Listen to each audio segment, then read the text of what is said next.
오늘 하나님께서 주신 말씀 보도록 하겠습니다. 오늘 하나님 우리에게 주시는 말씀은 창세기 42장 29절에서 36절까지의 말씀입니다. 창세기 42장 29절에서 36절까지의 말씀입니다. 우리 말씀 제가 읽도록 하겠습니다. 그들은 가나안 땅으로 우리 아버지 야곱에게 돌아가서 그동안 겪은 일을 자세히 말씀드렸다. 그 나라의 높으신 분이 우리를 보더니 엄하게 꾸짖고 우리를 그 나라를 엿보러 간 첩자로 여기는 것입니다. 그래서 우리는 그에게 우리는 정직한 사람입니다. 우리는 첩자가 아닙니다. 우리는 모두 한 아버지의 자식들로서 12형제입니다. 하나는 잃고 또 막내는 가나안 땅에 우리 아버지와 함께 있습니다. 하고 말씀을 드렸습니다. 그랬더니 그 나라의 높으신 분이 우리에게 이르기를 어디 너희가 정말 정직한 사람들인지 내가 한번 알아보겠다. 너희 형제 가운데 한 사람은 여기에 나와 함께 남아있고 나머지는 너희 집안 식구들이 굶지 않도록 곡식을 가지고 돌아가거라. 그리고 너희의 막내 아우를 나에게로 데리고 오너라. 그래야만 너희가 첩자가 아니고 정직한 사람이라는 것을 내가 알 수 있겠다. 그런 다음에야 내가 여기에 잡아둔 너희 형제를 풀어주고 너희가 이 나라에 드나들며 장사를 할 수 있게 하겠다 하였습니다. 그들은 자루를 비우다가 각 사람의 자루에 각자가 치룬 그 돈꾸러미가 그대로 들어있는 것을 보았다. 그들과 그들의 아버지는 그 돈꾸러미를 보고서 모두들 겁이 났다. 아버지 야곱이 아들들에게 말하였다. 너희가 나의 아이들을 다 빼앗아 가는구나. 요셉을 잃었고 시므온도 잃었다. 그런데 이제 너희는 베냐민마저도 빼앗아 가겠다는 거냐? 하나같이 다 나를 괴롭힐 뿐이로구나. 아멘. 하나님께서 주신 말씀입니다. 가끔 교보문고 가시나요? 교보문고라는 이름은 들어봤는데 뭔지는 잘 모르겠다. 저는 서점 자주 가는데 교보문고가 책 사러 가죠. 책 사러 가는데 책 사러 들어가기 전에 책 사기 전에 사람의 시선을 잡는 것 중에 여러 학용품들이 있습니다. 가면 이렇게 신기한 게 많잖아요. 교보문고 가면. 그래서 이것저것 들여다보다가 책은 안 사고 엉뚱한 것만 사오는 일들도 있습니다. 그런데 가면 이렇게 좀 이렇게 고급스러운 유리 진열장 안에 들어있는 고급 필기구들을 보신 적이 있죠? 대부분 만년필이 있습니다. 만년필 쓰세요? 안 쓰시죠? 저는 원체 글씨를 못 쓰기 때문에 좋은 필기구를 써야겠다는 생각이 1도 없습니다. 그래서 관심이 없는데 그 만년필 브랜드 중에 워터맨이라는 브랜드가 있대요. 아세요? 워터맨? 저는 처음 알았습니다. 물을 넣어서 쓰나요? 이 만년필은? 왜 워터맨이죠? 제가 알게 된 것은 이 만년필 회사의 설립자가 이름이 워터맨이래요. 그 얘기를 좀 한번 해보겠습니다. 이 워터맨이라는 분이 원래는 필기구를 만들던 분이 아니고요. 그 보험회사 외판원이었습니다. 그래서 보험 상품을 판매하는 일을 했는데 그렇게 영업을 잘하는 분은 아니었던 모양이에요. 그래서 보험회사 영업을 했지만 가족들의 생계를 부양하기도 좀 어려운 그런 형편이었다고 합니다. 그러다가 제법 큰 액수의 보험 계약을 할 수 있는 기회가 생긴 거예요. 그래서 고객에게 가서 열심히 설명을 하고 또 설득을 해서 계약을 하겠다 이렇게 약속을 받았습니다. 그러니까 얼마나 기쁩니까? 이제 내가 이거 가지고 수익이 나면 우리 가족들 맛있는 것도 먹이고 애들 통닭도 사주고 그럴 수 있겠구나 이런 생각을 아마 했겠죠. 그런데 그때 이게 1800년대 말의 이야기니까요. 이제 계약서를 들고 이제 고객이 거기다 이제 사인을 하면 계약이 체결되는 거예요. 그때는 필기도구가 그 영화 같은 데서 보셨죠? 이렇게 잉크통 옆에다 놓고 잉크에다 이렇게 찍어가지고 이렇게 쓰는 우리로 치면 철필이라고 하는 그런 도구를 이용해서 썼다 그래요. 그런데 이게 찍어서 이렇게 쓰다 보니까 이렇게 찍어가지고 가다 보면 이렇게 이 잉크가 뚝뚝뚝뚝 떨어지는 경우도 많고 그 다음에 이게 잉크 양이 잘 조절이 안 돼가지고 그래서 이렇게 종이를 버리게 되고 번지게 되는 일들이 흔히 있었다고 합니다. 근데 이분이 이 중요한 계약을 앞두고 이제 사인을 해야 되는데 거기에다가 이 철필로 잉크를 묻혀가지고 글씨를 쓰려다가 계약서가 망가진 거예요. 종이에 이게 다 잉크가 번져가지고. 여러분이 계약자라면 무슨 생각이 드시겠어요? 하나님이 막으시는구나. 내가 이걸 계약을 하려고 그랬는데 마지막 사인하려는 순간에 종이가 이렇게 망가진 걸 보니 이거 하나님이 이거 하지 말라는 거 아니야? 뭐 이런 생각 들 수 있잖아요. 그래서 그 고객이 계약을 안 하겠다고 그렇게 얘기를 했다는 거예요. 그리고 가버렸습니다. 너무 낙심되잖아요. 이걸 다 팔았는데 다 들어왔는데 이 만년필, 이 철필 이것 때문에 이걸 계약을 망쳤으니까요. 너무 낙심이 되고 이 일로 인해서 실망을 했습니다. 그리고 나서 이 워터맨이 그때부터 결심을 하나 했어요. 내가 만든다. 잉크 안 흘리는 거로. 그래가지고 그분이 그때부터 필기구를 연구해서 굳이 잉크통을 가지고 다니지 않아도 되고 흘러내리지 않게 적정량의 잉크만 나오는 필기구를 만들어야겠다고 해서 만든 게 오늘날의 만년필입니다. 그게 그 만년필이라는 현대적인 만년필이 그렇게 해서 생겼다는 거예요. 그리고 이분이 그 회사 이름을 워터맨, 자기 이름을 붙여서 그렇게 붙인 게 지금도 팔죠. 제가 그 설교 준비하려고 찾아보니까 하나에 한 20만 원, 30만 원 이렇게 하더라고요. 그게 만년필이랍니다. 여러분, 이런 일을 우리가 전화위복이라고 하죠. 화가 복이 되었다 이렇게 얘기하지 않습니까? 그런데 여러분, 우리가 예수 그리스도 안에 있으면 정말로 우리 인생의 문제와 숙제의 위기가 그 화가 복으로 바뀌는, 축복으로 바뀌는 역사를 여러분 경험하게 됩니다. 하나님께서 우리를 훈련시키시고 다루시는 방식이 이것과 비슷해요. 우리가 지난주 말씀을 잠깐 생각해 보면 요셉이 형들을 사흘 동안 감옥에 가두어 두었습니다. 그 형들이 이제 감옥에 갇혀 있으면서 20년 전 생각이 나는 거예요. 동생을 우리가 매몰차게 팔아버렸죠. 그때 우리가 동생이 막 울부짖고 살려달라고 그러는데도 불구하고 아주 매몰차게 이 동생을 그렇게 팔아버렸기 때문에 우리한테 이런 일이 생겼구나. 그때 그 생각이 들었습니다. 그들의 죄를 깨달은 것이죠. 그리고 나서 서로 이야기를 하는 거예요. 야, 그때 우리가 동생이 그렇게 살려달라 그랬는데 우리가 그렇게 못되게 해가지고 우리한테 이런 일이 생겼어. 그렇게 서로 이야기들을 합니다. 요셉이 그 형들이 하는 이야기를 듣고 울었다. 그렇게 성경이 기록을 하고 있죠. 그리고 나서 요셉이 형들한테 제안을 하는 거예요. 여러분, 그냥 놔둘 수가 없죠. 왜냐하면 요셉 입장에서도 형들이 빨리 돌아가지 않으면 가족들이 가나안 땅에서 굶주리고 있는 거예요. 아버지 야곱도 밥을 먹을 것이 다 떨어져서. 그러니까 빨리 돌려보내야 되거든요. 그런데 어떻게 했냐면 그냥 돌려보내는 게 아니고 그 형제들 중에 시므온은 붙들어 놓고, 볼모라고 하죠. 시므온은 여기에다가 인질로 잡아놓고 나머지는 돌아가서 식량을 가지고 돌아가서 가족들을 잘 먹이고, 그리고 너희가 돌아올 때는 정직한 사람이라는 것을 증명하기 위해서 막내 동생이라는 그 사람을 데리고 오라. 베냐민을 데리고 와야 된다. 그렇게 이야기를 한 것이죠. 이제 형들이 돌아갑니다. 먹을 것을 잔뜩 싸들고 돌아가요. 그리고 아버지 야곱한테 이집트에 가서 있었던 일을 쭉 얘기를 합니다. 이집트의 총리가 우리를 첩자라고 몰아붙였고 우리가 첩자가 아니고 정직한 사람입니다. 우리가 한 아버지의 12아들인데 하나는 잃어버렸고 나머지 하나는 아버지랑 가나안 땅에 있습니다. 그렇게 얘기를 했더니 이 총리가 시므온은 볼모로 잡았고, 그리고 이 시므온을 구하려면 막내 동생을 데리고 와라. 그렇게 명령을 했다고 얘기를 하는 거예요. 그랬더니 이 얘기를 듣고 야곱이 막 화를 냅니다. 너희가 다 내 아들을 빼앗아 간다. 내가 요셉도 잃어버렸고 이제는 시므온도 잃어버렸는데 베냐민까지도 뺏어가려고 그러냐? 그러면서 막 역정을 내고 아버지가 화를 내는 거예요.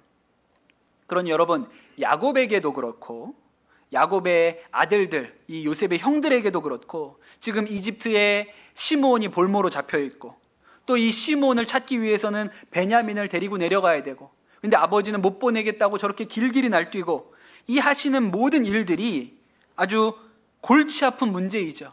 그들 앞에는 너무 큰, 해결해야 되는 큰 숙제인 거예요. 그런데 여러분, 이 문제가 야곱에게는 문제고 야곱의 아들들에게는 어려운, 풀어야 하는 문제이지만 이 문제를 낸 요셉의 편에서는 어떤 것일까요?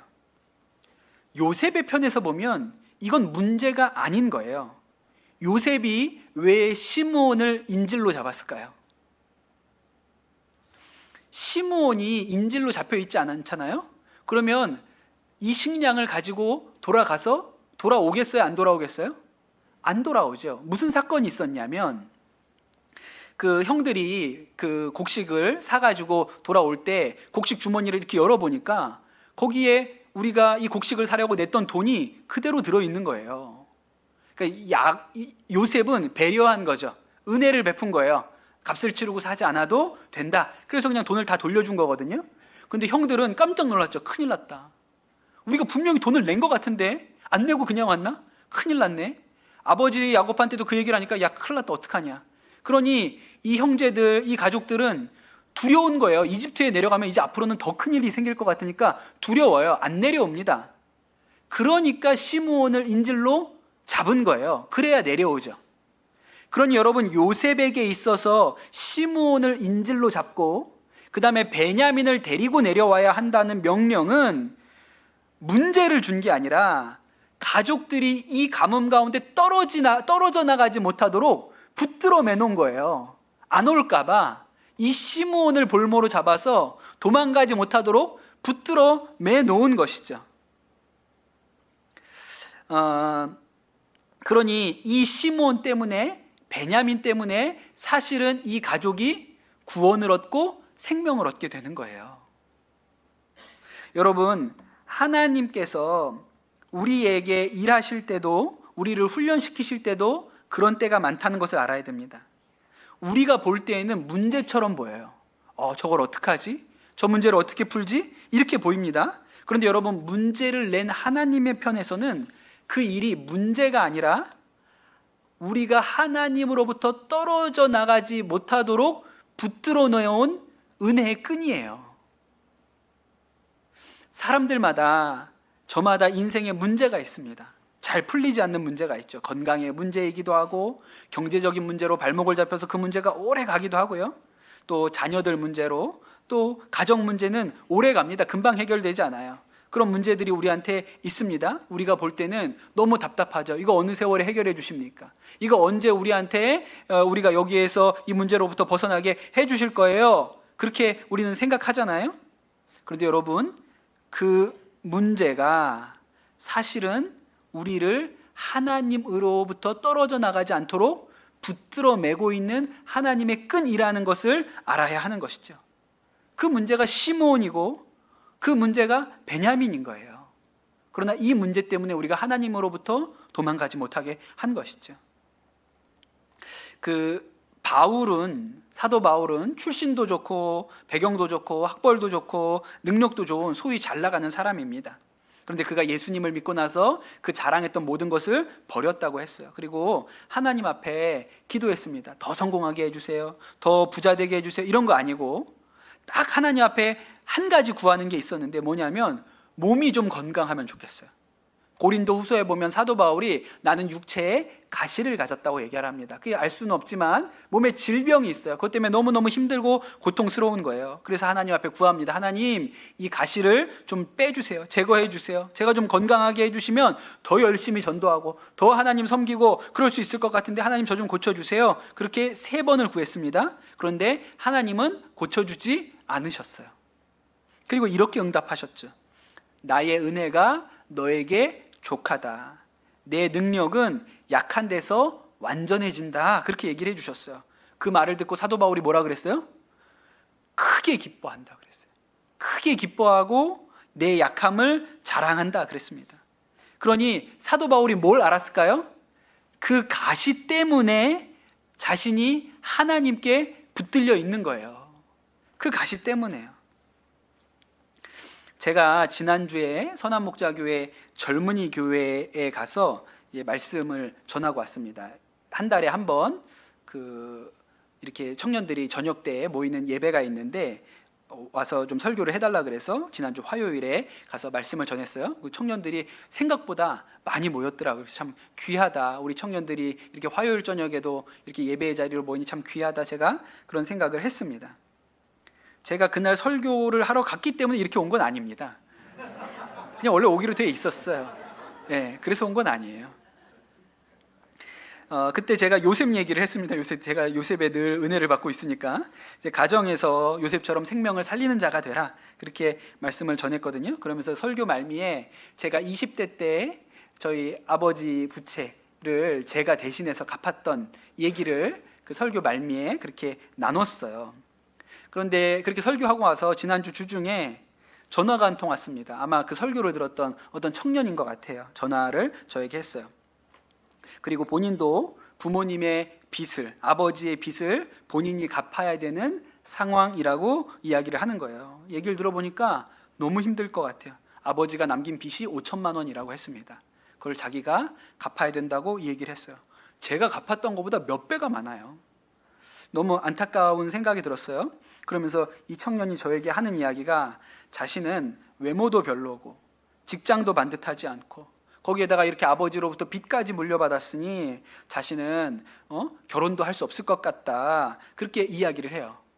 그러니까 제가 문제의 핵심이 이게 결혼에 있구나, 이 결혼을 못할 것 같은 게 문제의 핵심에 있구나, 그런 생각이 좀 들었어요. 그러면서 이 형제가 하는 얘기가, 교회에 자매들이 어떤 배우자를 원하냐 그러면 다 믿음 좋으면 된다, 믿음만 좋으면 된다고 얘기하지만 그렇지가 않더라. 예. 믿음이 좋다는 얘기는 집 있고 차 있고 연봉은 7천 정도 되고 그런 사람 중에 키는 180, 얼굴은 송중기 정도 되는데 믿음 좋은 사람을 의미하는 거지, 그거 다 없고 믿음 좋은 사람이 아니다. 본인이 이제 그걸 깨달았다는 거죠. 예. 그러니 본인이 어떻게 살아야 될지 잘 모르겠다는 거예요. 이 빚을 다 갚아도 100만 원씩 갚고 있다 그랬어요. 한 달에 100만 원씩 갚고 있는데 그래도 5년이 걸리죠. 그런데 그 5년 동안 그걸 다 갚으면 빈털털이잖아요. 예, 그러니까 너무 힘들다고 그렇게 이야기를 했습니다. 제가 얘기를 듣고 안타까운 마음이 들었어요. 제가 그 형제를 위로했죠. 참 힘들겠다.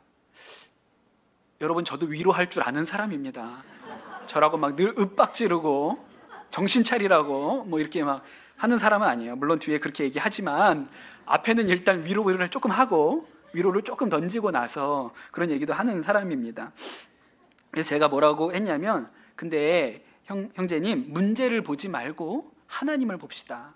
왜냐하면 문제를 보면 문제는 너무 크니까, 문제는 뭐 그 생각만 드니까 문제를 보지 말고 하나님을 바라봐요. 요셉도 그의 인생에 문제가 너무 컸지만 그가 어떻게 승리했냐면 문제를 보지 않고 붙들고 계신 하나님을 봤기 때문에 승리했으니, 형제님도 문제를 보지 말고 하나님을 생각하라고 그랬어요. 그랬더니 이 형제가 하는 얘기가, 목사님, 저도 하나님을 생각 안 하는 건 아니에요. 저도 하나님을 생각하지요. 그래서 제가 뭐라 그랬냐면, 그런 게 아니고 그냥 저도 때때로 하나님을 생각합니다, 그런 게 아니고, 지금 내가 가진 게 없고 해결할 수 있는 힘이 나한테 없으니까 죽어라고 하나님만 생각해야 된다고, 그렇게 얘기를 했어요. 그러면서 하나를 물어봤습니다. 새벽 기도 해요? 새벽 기도 하냐고 물어봤어요. 근데 안 한다고 그래요. 그러면 지금부터 빠지지 말고 새벽 기도 해라. 나는 새벽에 기도 안 하면 살 수 없는 사람이다. 나는 가진 것도 없고 빚까지 물려받아서 새벽에 기도하러 나가지 않으면 살 수 없는 사람이라고 생각하고 새벽에 나가서 기도하라. 30대 젊은 남자 형제가 새벽에 하루도 빠지지 않고 매일 나와서 새벽 기도하고, 전도사님한테 물어봐서, 전도사님, 새벽에 불 켤 사람 필요합니까? 새벽에 마이크 준비할 사람 필요합니까? 새벽에 강단에 물 떠놓을 사람 필요합니까? 제가 하겠습니다. 그리고 절대로 하루도 빠지 않고, 나는 새벽 기도 안 하면 죽는다고 생각해서 새벽 기도 나오잖아요? 그럼 제가 반드시 결혼할 여자가 생길 거라 그랬어요. 진짜 믿음만 보고. 그런 사람이 어디 있어요, 세상에. 청년인데 새벽 기도 안 빼지고, 나는 새벽에 기도 안 하면 죽어, 이런 마음으로 새벽 기도 절대로 안 빠지고 나오는 청년이 선한목자교회 몇 명 있어요? 없잖아. 근데 그 청년이 그렇게 하면 그 중에 누구 하나는 저 청년은 진짜 믿음 하나는 끝내주는구나, 그럴 사람이 있겠어요, 없겠어요? 있겠지. 5년 내기 할까요? 5년 안에 간다, 못 간다. 제가 그렇게 얘기했어요. 그럼 반드시 배우자가 생긴다, 좋다고 결혼하자고 할 자매가 온다. 제가 그렇게 얘기를 했어요. 여러분, 우리가 볼 때는 문제입니다. 이게 문제죠. 저는 뭐 본 적은 없긴 하지만 외모도 그렇고 학벌도 그렇고 경제적인 능력도 그렇고 게다가 아버지 빚 5천까지 떠안고 있어요. 얼마나 힘들어요. 왜 그거 모릅니까? 그런데 여러분, 그것 때문에, 내 인생의 그 문제 때문에 나는 하나님 밖에는 소망이 없어. 내 인생엔 그것 말고는 답이 없어. 나는 새벽에 기도 안 하면 살 힘이 없어. 나는 하여튼 목숨 걸고 새벽에 기도하러 나가. 이렇게 마음이 바뀌잖아요. 그럼 여러분, 그게 문제예요, 축복이에요? 축복이죠. 그 문제 때문에 하나님 말고는 답이 없고 하나님 말고는 소망이 없고 기도의 자리에 나가는 것만이 내 삶의 유일한 탈출구가 되잖아요. 그러면 그것은 문제가 아니고 축복입니다. 그 문제로 인해서 하나님이 나를 붙들어 맨 거예요. 하나님한테서 떨어져 나가지 못하도록 붙들어 맨 것이죠. 여러분, 솔직하게 한번 얘기를 해봅시다. 우리의 삶에 문제가 없습니다. 걱정이 없어요. 돈 잘 벌어요. 아픈 데 없어요. 애들 말 잘 들어요. 하는 일마다 잘 돼요. 그럼 여러분, 우리가 하나님한테 못하러 붙어 있습니까? 그냥 알아서 살지. 그냥 내 마음대로 하고 싶은 대로 살죠. 기도 뭐 하러 합니까? 그러면 그냥 다 잘 되는데. 그런데 여러분, 그렇게 살면 자기 잘난 줄 알고 살다가 망합니다. 그러니 그것은 축복이 아니고 도리어 화인 것이죠. 우리나라에 강영우라는 박사님이 계세요. 시각장애인으로 최초로 미국에 가서 박사학위를 받은 분입니다. 미국 백악관에서 그 차관보까지 지내신 그런 분이세요. 지금은 돌아가신 지가 몇 년이 됐습니다. 이분이 뭐 어려울 시절에 사셨죠. 그런데 그때 중학교 들어갔을 즈음에 아버지가 일찍 돌아가셨어요. 그리고 나서 한 3년쯤 지났는데 학교 운동장에서 친구들하고 축구를 하다가 친구가 찬 공을 눈에 맞습니다. 그리고 눈이 실명이 돼요. 망막박리가 일어나고 이제 점점적으로 눈을 볼 수 없게 되는 형편이 됩니다.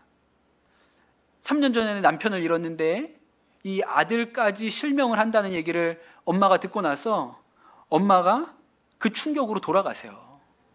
그러니까 아버지도 돌아가셨고 어머니도 돌아가시는데 본인은 실명을 하게 된 거예요. 그리고 그러니까 동생이 눈이 멀었으니까 이제 있는 거는 누나밖에 없는데 누나가 어떻게든 동생들 먹여 살려야지 그러고 공장에서 취직했다가 공장에서 너무 일을 힘들게 해서 과로로 누나까지 죽습니다. 그러니까 맹인이 된 것도 너무나도 비참한데 이제 고아가 됐고 돌볼 사람이 아무도 없는 거예요. 그래서 이 밑에 동생들이 다 뿔뿔이 고아원으로 흩어집니다. 그때 이 강영우라는 이 소년이 얼마나 하나님 앞에 부르짖었겠어요. 신앙이 있었으니까. 하나님, 제발 눈 뜨게 해주세요.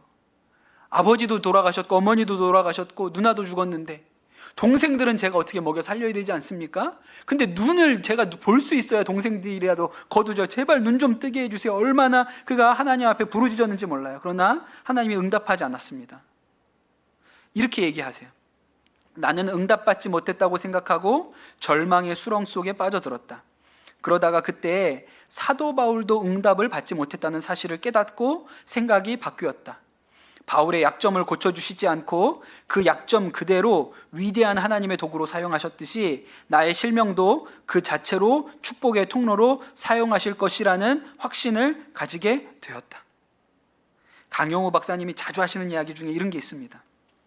이제 와서 보니까 만약에 그때 하나님께서 내 기도에 응답하셔서 눈을 뜨게 되었다면 내가 어떻게 됐을까? 아마 공장에서 일하고 있겠지. 동생들 먹여야 살려야 하니까 눈 떴으니까 공장에서 일하고 있겠지. 그렇다면 공부할 수 있는 기회는 전혀 주어질 수가 없었겠구나. 내가 그 어려운 형편 중에도 공부할 수 있는 기회가 주어진 것은 순전히 볼 수가 없으니까, 일을 할 수 없으니까, 맹학교에 들어갔기 때문에 나한테 공부할 기회가 주어진 것이구나. 아, 그때 눈을 뜨지 않게 하신 것이 하나님의 뜻이구나. 그래서 맹학교에 들어갑니다. 그래서 맹학교에서 공부하고 맹학교에서 공부의 길이 열려서 대학에 들어가게 되었고, 그리고 내가 유학 가고 싶다 이런 생각도 들었어요. 그런데 당시에는 장애가 있으면 유학을 보내주지 않았다 그럽니다. 그래서 하나님 앞에 또 매달렸어요. 하나님, 유학 가고 싶습니다. 미국 가서 공부하고 싶어요. 그래서 문교부에, 그때는 문교부라 그랬죠. 문교부에다가 편지를 보내고 또 보내고, 왜 장애인은 유학을 갈 수 없느냐 보내서 결국 유학의 길이 열려요. 그리고 미국에 가서 공부하고 박사학위 받고 백악관의 장애인 정책 차관보까지 지내는 그런 분이 되지요. 강영우 박사님이 하시는 이야기가 있어요. 사람들이 저에게 장애에도 불구하고 성공했다고 말합니다. 그런데 저는 그 말을 고쳐드립니다. 장애에도 불구하고가 아니라 장애를 통해서, 장애 덕분에 이 자리에 올 수 있게 되었습니다.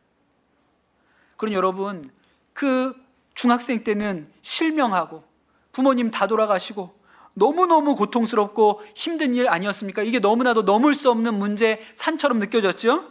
그런데 여러분, 그 문제 때문에 하나님께 붙들려 있었던 거예요. 그 문제 때문에 하나님한테 꽁꽁 묶여가지고 못 가도록 그냥 붙들려 있었던 거예요. 그러니 여러분, 그 문제는 지금 보면 문제가 아니고 은혜의 끈이고 구원의 끈이고 생명의 열쇠였던 것이죠. 여러분, 야곱의 집안을 한번 보십시오. 지금 문제는 시므온은 이집트에 볼모로 잡혀 있고 베냐민은 또 데리고 내려가야 되고 게다가 먹을 것은 점점 떨어져 가고 있는 형편입니다. 눈앞에 문제가 수두룩하죠. 그런데 여러분, 이 집의 근본적인 문제는 뭔지 아세요? 이 집의 가장 근본적인 문제는 형제들끼리 서로 미워한다는 거예요. 네, 형제들끼리 서로 미워하잖아요. 아버지가 편애해가지고 그 동생이 미워 죽겠는 거예요. 그게 그 집의 문제예요. 그런데 지금은 먹을 게 없으니까 그게 문제처럼 보이지 않죠. 근데 여러분, 하나님이 하시는 일은 이 눈앞에 보이는 문제를 통해서 보이지 않는 문제의 근원을 바꿔내시는 것이죠. 뿌리를 드러내시는 거예요. 제가 그 선한목자교회, 복정동 선한목자교회 섬길 때 그 초창기에 교회가 재정적으로 굉장히 어려운 때가 있었습니다. 교인도 많지 않았는데 100억의 빚이 있었고 아직 예배당 공사는 끝내지 못한 상황이었어요. 그런데 엎친 데 덮친 격으로 공사를 끝내지 않으면, 빨리 그 공사를 끝내지 않으면 임시로 허가해 주었던 사용 승인을 취소하겠다, 빨리 공사를 재개하라, 이런 명령이 시청으로부터 왔습니다. 그러니 돈은 없고 교인도 없고 빚은 100억이 있는데 공사는 해야 되는 거예요. 그래서 어떻게 해요? 100억의 빚을 더 냅니다. 대출을 받아요. 그때 우리는 대출 100억 받고도 되게 기뻐했어요. 안 나올 줄 알았는데 나왔다고. 빚이 200억이 됐는데 대출 나왔어, 너무 감사해, 이랬다니까요.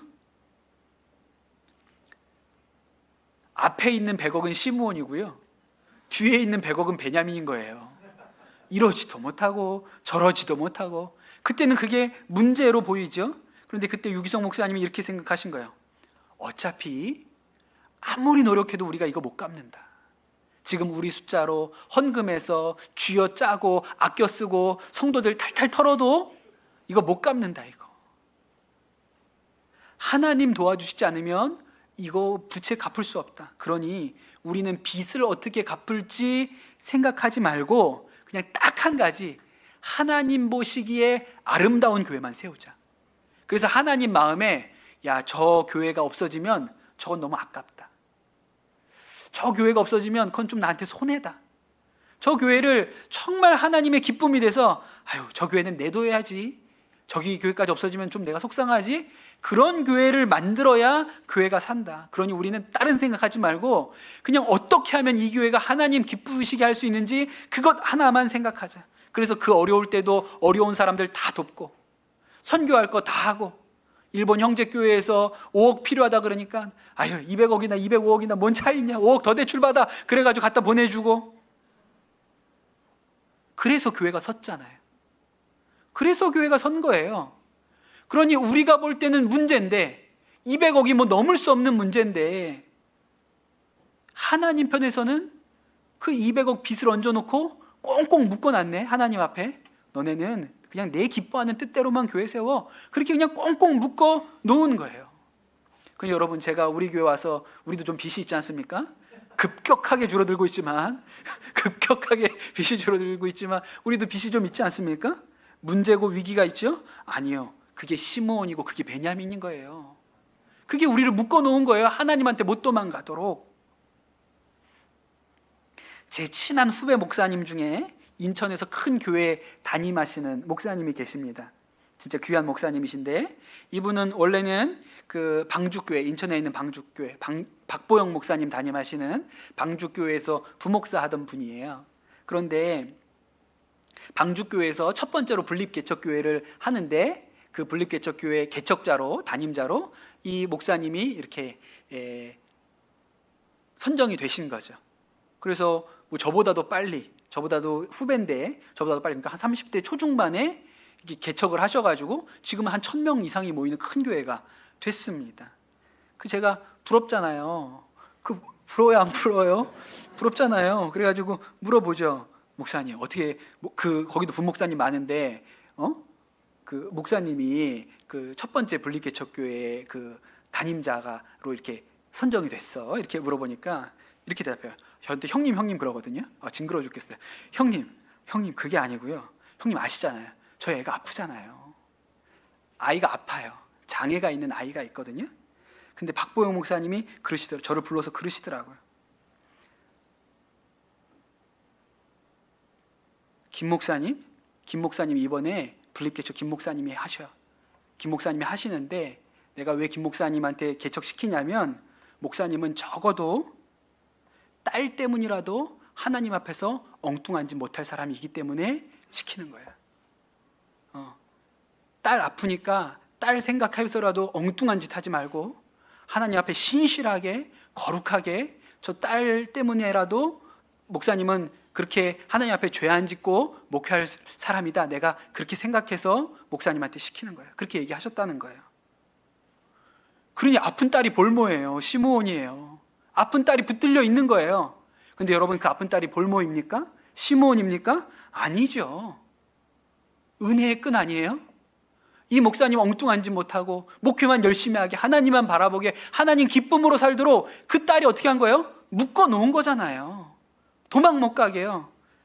그러니까 여러분, 우리 눈앞에 보이는 것이 문제처럼 보이지만 하나님 편에서는 아니야, 너 묶어 놓은 거잖아. 내가 도망 못 가게 붙들어 매놓은 거 아니야. 은혜로 너를 칭칭 동여매가지고 그냥 내 옆에다 찰싹 붙들어 놓은 거잖아. 그게 왜 문제야? 축복이지. 그게 왜 네 인생의 숙제야? 그것 때문에 내한테 딱 붙어 있는데, 그거는 은혜의 끈이고 구원의 끈이고 생명의 끈이야. 그렇게 이야기하시는 것이죠. 사랑하는 성도 여러분, 우리 인생에 시몬 같은 문제가 있습니까? 누가 볼모로 붙들려 있습니까? 또 베냐민처럼 풀어야 될 숙제가 있습니까? 여러분, 문제가 아니고 그것이 우리의 구원의 끈이고 생명의 끈이고 은혜의 끈이신 것을 마음 가운데 믿으시기를 축복합니다. 그 문제에도 불구하고가 아니고, 그 문제 때문에, 그 문제로 인해서, 그 문제 통해서 하나님께서 역사하실 거예요. 그 문제 그대로 하나님께서 우리에게 주시는 은혜의 통로가 될 것입니다. 이것이 요셉의 집안에서 일어난 일이죠. 여러분, 그러한 은혜가 우리 모든 성도들에게 임하시기를 예수님의 이름으로 축복합니다. 우리 같이 기도합시다. 주님, 감사합니다. 오늘 복된 날에 우리에게 말씀 주시는 것 인해서 감사를 드립니다. 하나님, 우리 눈앞에 문제들이 있습니다. 하나님, 때로는 그 문제가 너무 크고 어찌해야 할지 모르고 너무나도 무거워 숨조차 쉬기가 어렵게 느껴질 때가 있습니다. 그러나 하나님, 우리의 눈을 열어 주시옵소서. 하나님 편에서는 그것이 문제가 아니라 우리를 하나님께 붙들어 매놓은 은혜의 끈이요, 구원의 끈이요, 생명의 끈인 것이 하나님 우리 눈에 보여지게 하여 주옵소서. 우리가 하나님께로 도망가지 못하도록, 하나님의 은혜에서 벗어나지 못하도록 하나님께서 우리를 그 문제로 동여매 놓으셨으니, 하나님 그 문제를 통해서, 그 문제로 인해서 하나님의 영광이 드러날 일이 반드시 있을 줄로 믿습니다. 하나님, 우리 가운데 요셉의 가문에 하나님께서 이 문제를 통해서 가정의 뿌리를 고치셨던 것 같은 하나님 그런 은혜의 역사가 우리 가운데도 일어나게 하여 주옵소서. 그렇게 행하실 주님을 찬양합니다. 모든 말씀 우리 주 예수 그리스도의 이름으로 기도드립니다. 아멘.